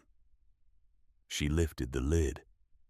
Inside, a folded handkerchief, white, yellowed at the edges, hand embroidered in tiny blue stitching, Anna, 1939. A small black and white photograph, a family of 4, a young man in a suit, a young woman holding a baby, a serious little girl in a white dress, standing between them holding her father's hand. The girl was Anna. Maggie knew it the way she would have known her own face. A silver necklace, small, a thin chain with a tiny pendant shaped like a bird in flight. A letter, in an old envelope, sealed. The address was written in faded fountain pen. To Anna. Open when you are ready. Anna had never been ready. Maggie took the letter out. The handwriting was not Anna's. It was older, careful, slanted. Maggie recognized the style from the Brennan archive. It was Mary Brennan's hand. The date at the top read August 1945. Eleanor reached out and took the letter from Maggie's hand. She held it. She looked at it. She turned it over. "Read it," she whispered. "Read it to me, Maggie. I can't." Maggie unfolded it. She read aloud. "My dearest Anna, you are 13 years old today. You have been gone from this house for 6 years. I do not know if your father has been able to read my letters to you. I have written every year. I do not know if my words have reached you. Your mother wrote me last spring. She told me you are doing well in school. She told me your English is perfect now. She told me you do not like to speak of the past and that you ask very few questions. I understand. I have known many children like you. The silence is its own kind of language. I want to tell you something on your 13th birthday. I want you to keep it even if you do not read it for many years. You were one of the best children I ever knew, Anna. You were so small when you came to us. You were so quiet. But you were brave. You looked out for your brother. You ate everything I gave you. And you said thank you in 3 languages. You learned to set the table after one showing. You sang to the baby when he could not sleep. I want you to know that what happened to you was not your fault. I want you to know that you did nothing wrong. I want you to know that you do not owe anyone anything for being alive. If you ever feel ashamed, my darling, I want you to remember, the shame is not yours. It belongs to people who never deserve to know you. If you ever feel grateful, that is enough. Gratitude is enough. You do not need to pay anything back. Just live. Just live, Anna. Just be alive. That is what we wanted for you. If you have children someday, tell them. Or do not tell them. That is your choice. But know that you came from people who loved you, who fought for you, who sent you across an ocean, because they wanted you to have a future. You have a future, Anna. That is the only thing I have ever wanted for you. With all my love, Mary Brennan. Maggie lowered the letter. Her hands were shaking. Eleanor was crying without a sound, tears running down her face, her hands in her lap, her shoulders shaking. Beatrice was crying too, the kind of crying that does not know it is happening, the kind that just leaks out. Maggie put the letter down on the table. She looked at her mother. "Mom." Eleanor did not look up. "Mom, Oma never read this." "I know. She never knew Mary wrote it." "I know. She carried it for 60 years and she never opened it." Eleanor finally looked up. Her face was wet. "She told me once," Eleanor said. Her voice was thin, cracking. "When I was a girl, she told me that some doors do not need to be opened. She said, 'Eleanor, sweetheart, some things are kinder when they are kept closed.' I did not understand. I thought she meant something else.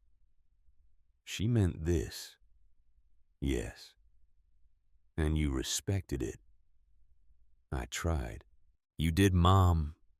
You did respect it." Eleanor closed her eyes, pressed her hand against her mouth. I could have. I could have been kinder to her, Margaret. I could have asked. I could have. Mom, don't. I could have been kinder to Walter. Maggie reached across the coffee table, took her mother's hand. You were the kind of daughter she needed. She didn't want you to ask. She wanted to be free of it.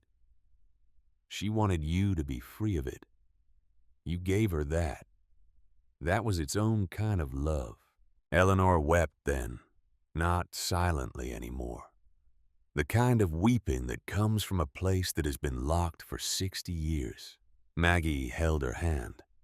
Beatrice came around the coffee table and sat on the floor next to their mother and put her head against Eleanor's knee, the way she had not done since she was a small girl. And Eleanor put her free hand on Beatrice's head, and the three of them stayed like that for a long time. Nobody spoke about the house. Nobody spoke about the money. Nobody spoke about the lawyer. The lawyer would be canceled the next morning. Eleanor would make the call herself. Beatrice would say very quietly, "I am sorry, Maggie. I am sorry I treated you the way I did." And Maggie, who had been waiting all her life to hear that, would find that hearing it changed less than she had expected and more than she had hoped.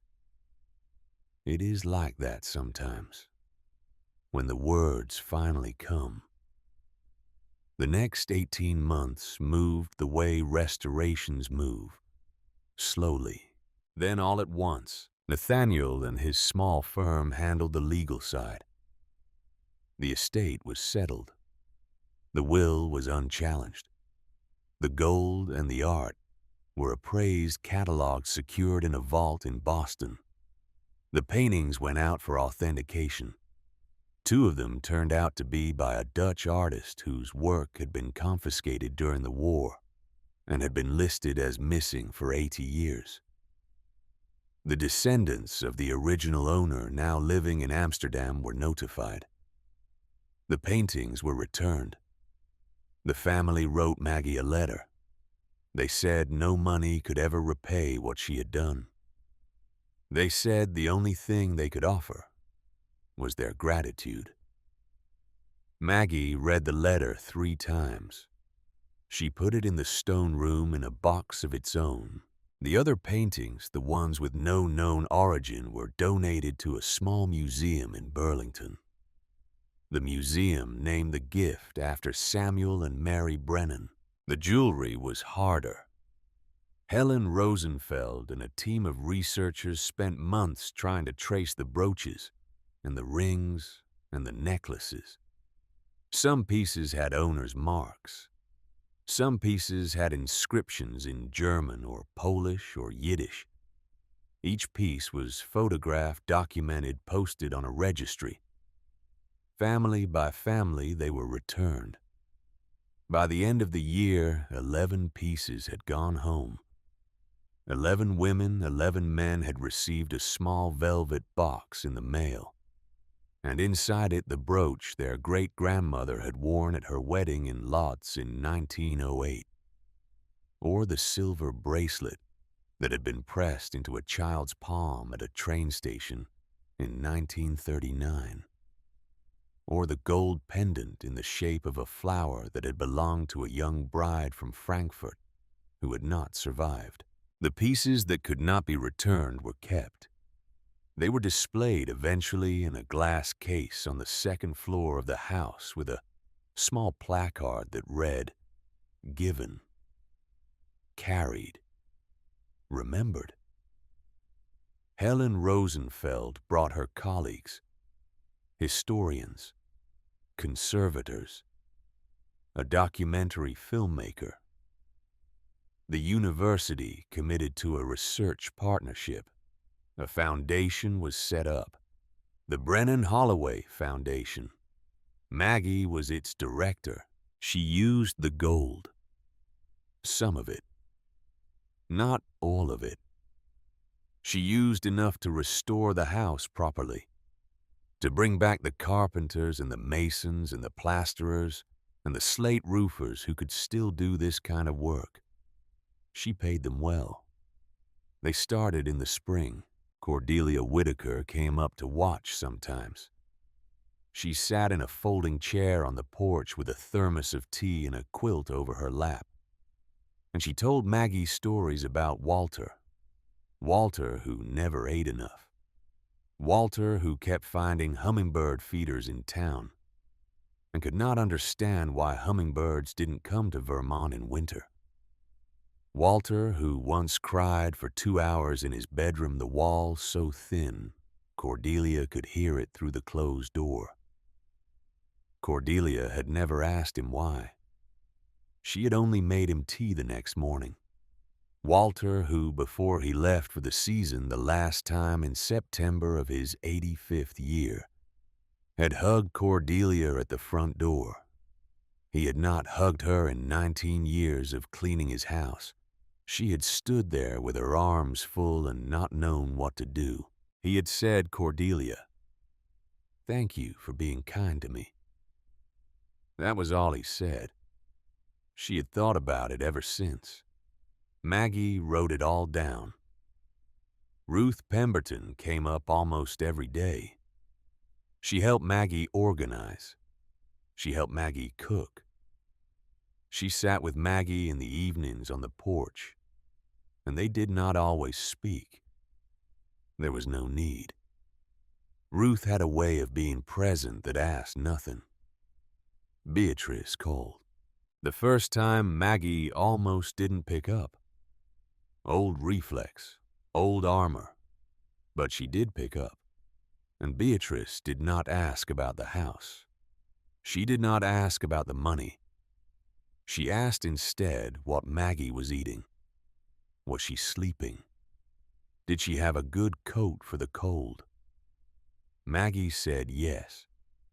Maggie said yes. Maggie said yes. Beatrice called again the next week. And the week after that, slowly. The way a person rebuilds a thing that was never built right the first time. Eleanor called too, less often. But she sent things, a pair of gloves, a small wool blanket, a jar of orange marmalade with a yellow ribbon tied around the lid. Eleanor was not a woman of words, but she knew how to send things that meant words. Maggie wrote the descendants. That was the part that took the longest. The Brennan ledgers contain more than 150 names. Some were easy to find. A few were already in the news, descendants of famous artists or musicians who had passed through. Most were ordinary people. People who had become engineers in Cleveland, school teachers in St. Louis, bakers in Brooklyn. Maggie wrote to all of them. She introduced herself. She told them about the house. She told them what she had found. She asked if they wanted to come. The letters came back slowly. By the end of the first year, 63 families had responded. Some of them were the grandchildren. Some were great-grandchildren. A few were the original guests themselves, very old now, like Esther. They all said yes. The dedication day was in October. The mountains had turned. The leaves were red and gold and a kind of orange that California people did not know existed. The sky was a piercing blue. The air smelled like apples and wood smoke. The house was beautiful. It had taken 18 months, and it would never be finished. Not really, because old houses are never finished. But it was beautiful. The slate roof was new. The windows were new. Old windows made by hand by a glazier in Massachusetts. The porch had been rebuilt. The chandelier had been restored. The wallpaper had been reproduced from a single torn piece Maggie had found in a closet. The grand staircase had been refinished by hand. The carpenters had taken 8 weeks just on the railings. The plaque was small, brass, set into the stone of the front entrance. The Samuel and Mary Brennan House, a place of refuge, 1931 to 1945, restored and reopened in loving memory by Walter Holloway and his niece Margaret. Some things stop, not because they are broken, because they are waiting. The guests arrived all morning. Maggie greeted them at the door, one by one, family by family. She did not get to talk to anyone for long. There were too many. Each one had a story. Each one had a face that looked like a face from a photograph in the stone room. Esther Klein arrived with her granddaughter, and now also her great-grandson. She walked up the porch steps slowly. She stopped at the top. She turned to face the small crowd that had gathered on the lawn. She raised one hand. "My friends," she said. Her voice was thin but clear. "Thank you for coming." Then she went inside to sit. She was tired.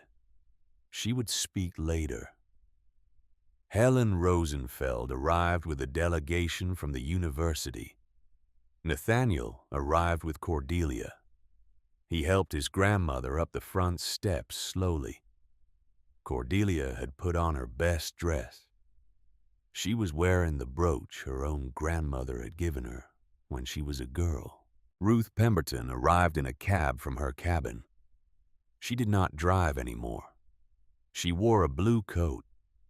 She had baked 4 loaves of bread for the reception.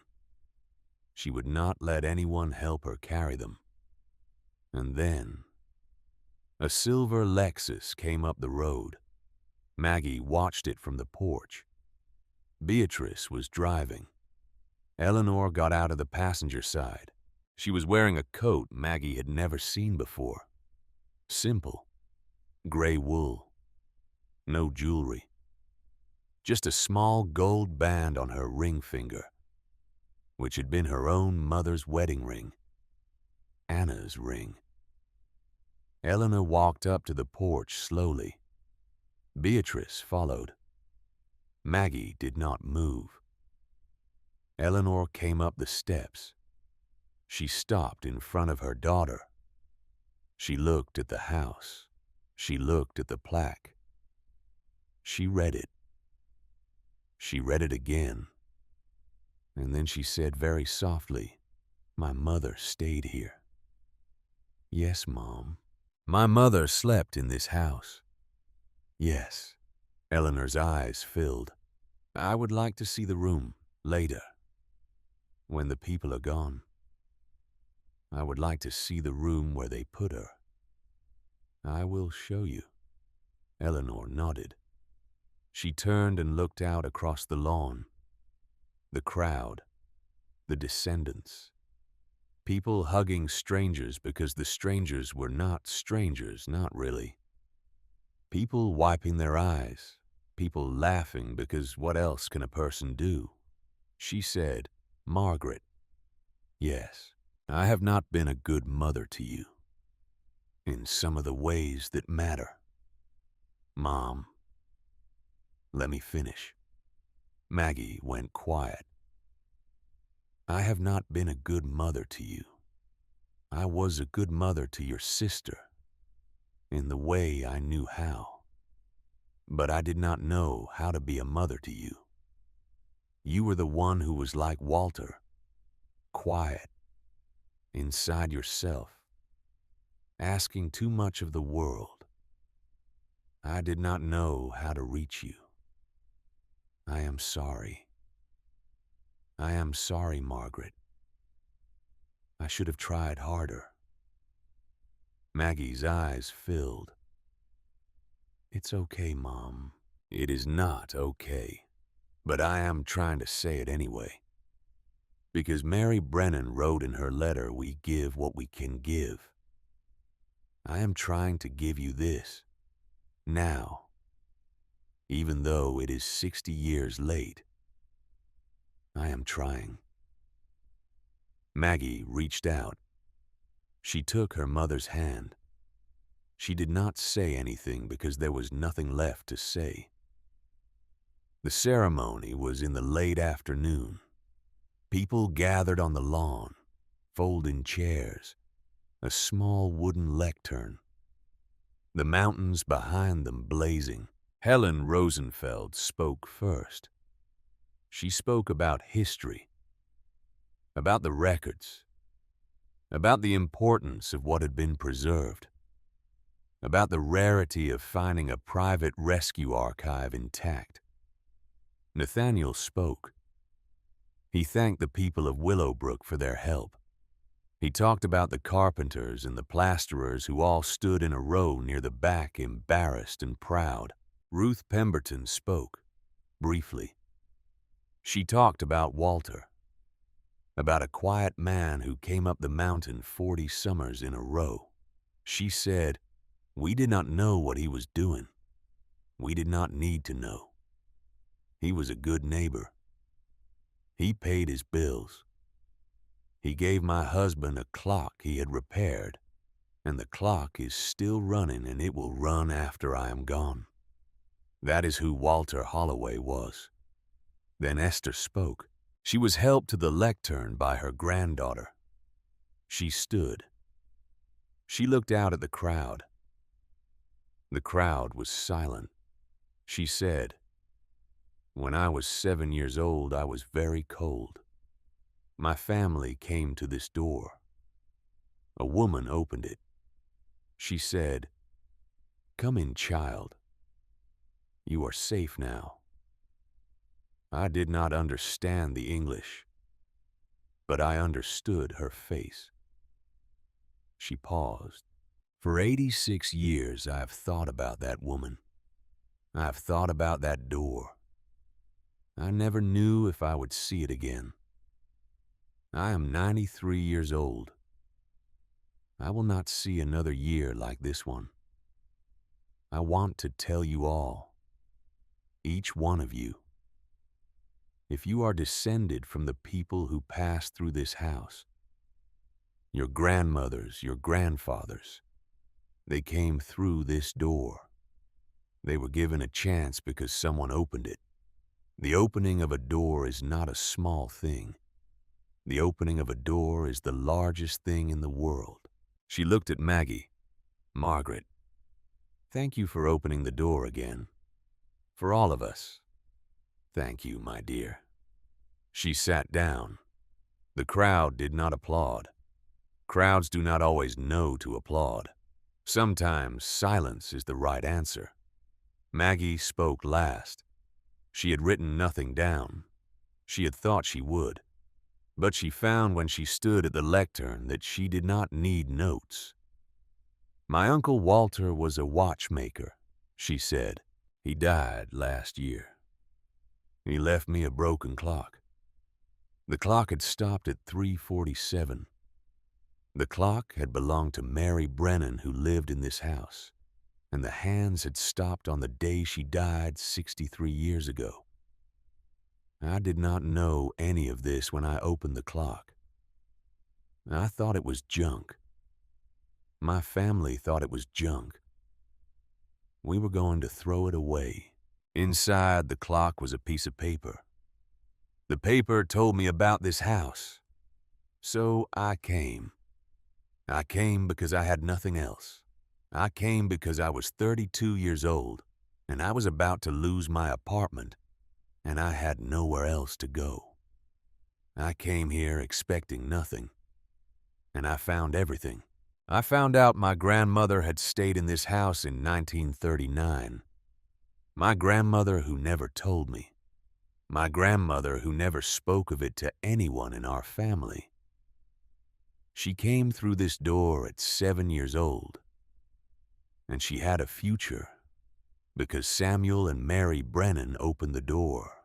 My Uncle Walter spent 40 years quietly taking care of this house because he was the baby who came through that door.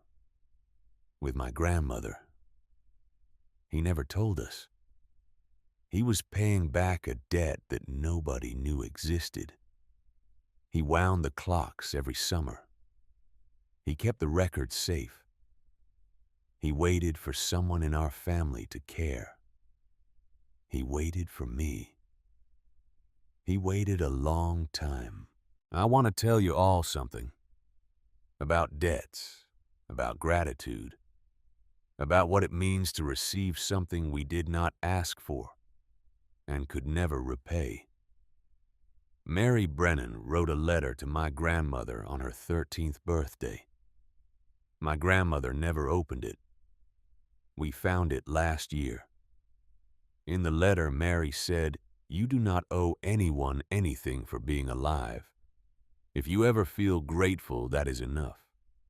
Gratitude is enough." I'm here today because I think she was right about half of it. I think gratitude is enough. But I also think gratitude has to do something. Gratitude has to move. Gratitude has to put its hand on a doorknob and open the door for the next person. This house is going to be open. We will not charge admission. There will be researchers here, students. There will be programs for children who come from families like mine, families who came over with nothing. There will be a scholarship in Samuel and Mary's names every year, forever, for young people who are the first in their families to go to college. We will fund the descendants of the people who slept here. We will keep going. The Brennans did not have famous names. They were never on a list. They did not want to be famous. They wanted to be useful. That is what this house will be. Useful. Thank you for being here. Thank you for letting me know your families. Thank you for trusting me with these stories. She paused. She looked at the back of the crowd. She saw her mother, standing next to Beatrice, both of them crying, both of them holding hands the way they had not held hands in 30 years.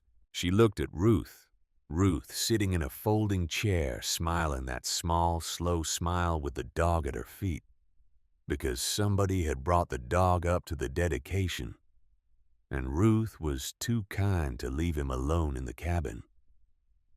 She looked at Esther, who had her eyes closed, head tilted slightly back, face turned up toward the autumn sun. She looked at Cordelia, Nathaniel, Helen. She looked at the descendants, the strangers who were not strangers. She looked at the house behind her, standing tall, restored, alive. She said, "My uncle once told me that some things are broken in ways you cannot see. He told me that to fix them, you have to take the whole mechanism apart. You have to be patient. You have to care enough." He was talking about clocks. But he was not only talking about clocks. He was talking about families. He was talking about histories. He was talking about countries. He was talking about a girl in California who did not know who she was. He was talking about all of us. Thank you. She stepped down from the lectern. The crowd was quiet for a long beat. Then somebody began to clap. Then somebody else. Then everybody. The applause was not loud. It was the kind of applause that comes from people who have already used up most of their feeling and have only their hands left. That night after the guests had gone, Maggie stood in the entry hall of the house with her mother. The house was quiet now, the kind of quiet old houses make, not silence, a waiting. Eleanor looked at the staircase, the chandelier, the wallpaper with its pattern of small blue flowers. "Margaret, yes. Show me the room." Maggie led her up the staircase, down the long hallway. to the room at the southeast corner, the one that caught the morning light, the one where Esther had stopped on her first visit and put her hand on the doorframe and said this was our room. Maggie opened the door. The room had been restored. Twin beds, white quilts, a small wooden desk in the corner, a window looking out onto the meadow. Eleanor stood in the doorway. She did not enter. She just stood there. She said she would have been 7. Yes. She would have been 7 and Walter was 2, and the baby slept with her. Yes. Eleanor put her hand against the doorframe, like Esther had done. She closed her eyes. She said very quietly, "Oma, Mama, I see you." Then she opened her eyes. She wiped her face. She turned to Maggie. She said, "Walter would be so proud of you." Maggie said, "I hope so. He would be. I know he would be." They walked back down the hallway together, down the staircase, through the entry hall, out the front door, onto the porch. The mountains were dark now. The sky was full of stars. Maggie reached into her jacket pocket. She took out a small object, wrapped in a square of soft cloth. She unwrapped it. The broken clock. The one from her old apartment in Oakland. The one she had carried across the country. The one she had not been able to leave behind. Mary Brennan's clock. The hands still pointed to 3:47. She had decided, months ago, that she would not fix it. She would not start it again. She would let it stay where it was, frozen at the moment Mary had died. She set the clock down on a small table on the porch, where the front door would frame it, where every guest who came to the house would see it, where it would sit and not move. A small thing, a broken thing, a waiting thing.